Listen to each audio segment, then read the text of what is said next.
lunch I have today is a combination of all the foods from the different food groups, and I call it my power bowl.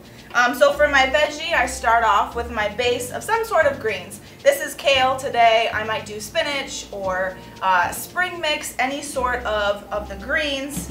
I might add some tomatoes and carrots in there. And I also have zucchini. I like to add a little bit of dimension and shapes to my lunch.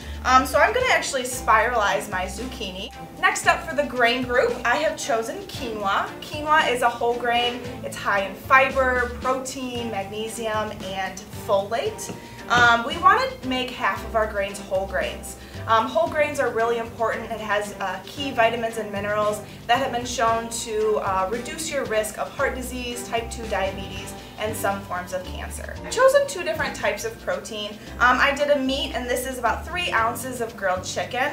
And I also chose a plant-based protein, which are chickpeas. These chickpeas I roasted in the oven with a little bit of olive oil and a couple different spices, and it gives it a good texture for your meal. And then for the dressing, I simply added hummus and a little bit of lemon juice for a little bit of a thinner consistency. You just pour it over top, mix it up, and enjoy.